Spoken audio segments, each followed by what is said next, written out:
it's me, Nicole. Welcome back to the GGG Stadtbibliothek Basel online English Storytime. We're so happy that you're here today. It's time to open your ears and listen along. Thanks, Nicole. Hi, I'm Traci. Thanks for joining us on this snowy storytime afternoon. How awesome is this? All the snow that we've got here in Basel. This is amazing. So I thought I would take this chance, perfect opportunity, to read In the Snow, The Gruffalo's Child by Julia Donaldson and Alex Scheffler, with permission by Macmillan Books. Come on, let's go. Join me on the snowy adventure. I'm sure some of you know The Gruffalo's Child. Let's see what you remember. The Gruffalo child said that no Gruffalo should ever set foot in the deep, dark wood. Why not? Why not? Because if you do, the big bad mouse will be after you. I met him once, said the Gruffalo. I met him a long, long time ago. What does he look like? Tell us, Dad. Is he terribly big and terribly bad? Maybe. I can't quite remember, the Gruffalo said. Then he thought for a minute and scratched his head. The big bad mouse is terribly strong, and his scaly tail is terribly long. His eyes are like pools of terrible fire, and his terrible whiskers are tougher than wire. So one snowy night when the Gruffalo snored, the Gruffalo's child was feeling bored. The Gruffalo's child was feeling brave, so she tiptoed out of the Gruffalo cave.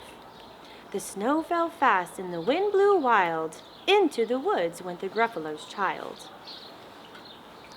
Out slid the creature, his eyes were small, and he didn't have whiskers, no, none at all. You're not the mouse, not I, said the snake. He's down by the lake, having Gruffalo cake. The snow fell fast and the wind blew wild. I'm not scared, said the Gruffalo's child.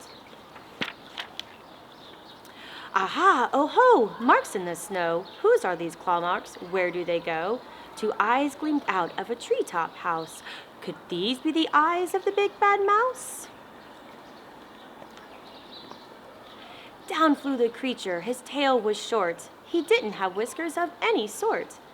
You're not the mouse. Twoo-hoo, not I, but he's somewhere nearby eating Gruffalo pie. The snow fell fast and the wind blew wild. I'm not scared, said the Gruffalo's child.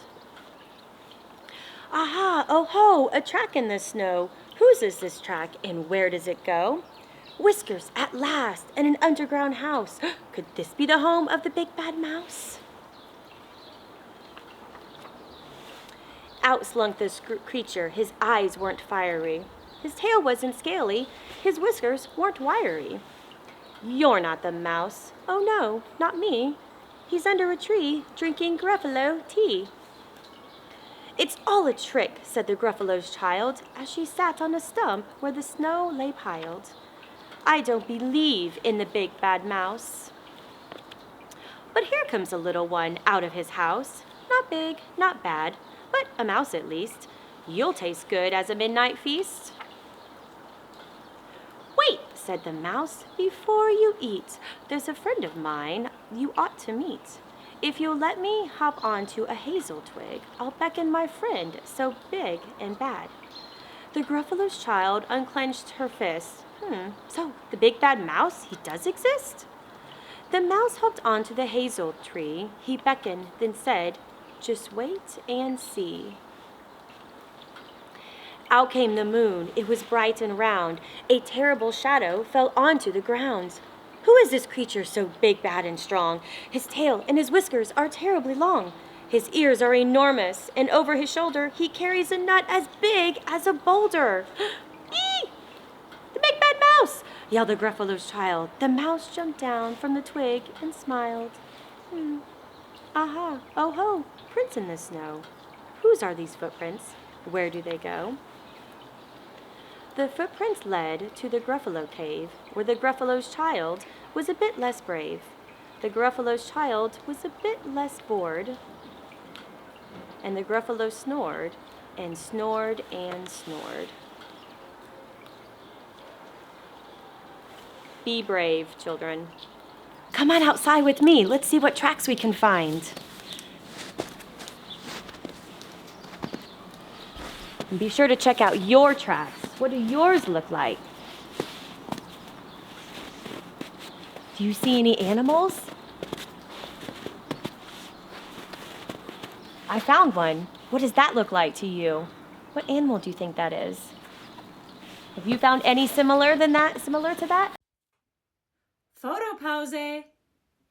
Pause the video here and go take a picture of yourselves out in the snow. Did you make a snow creature?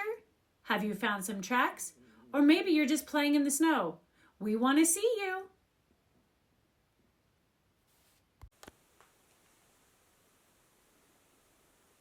Here is a poem called Snowman from Where the Sidewalk Ends, written by Shel Silverstein. 'Twas the first day of the springtime, and the snowman stood alone. As the winter snows were melting, and the pine trees seemed to groan. "Ah, you poor, sad, smiling snowman, you'll be melting by and by," said the snowman.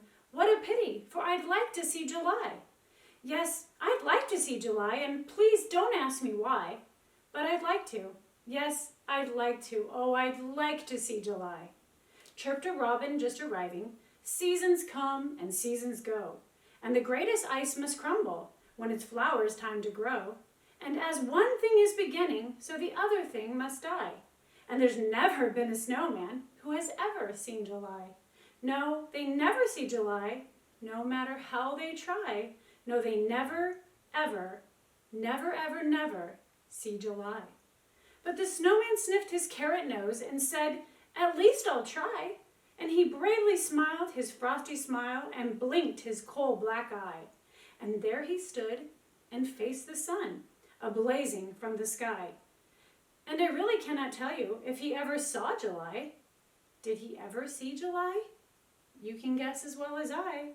If he ever, if he never, if he ever saw July. Stories are the blanket in winter that keep us warm. Thanks for listening in today. We've sure enjoyed having you. See you next time on Storytime. Bye-bye for now.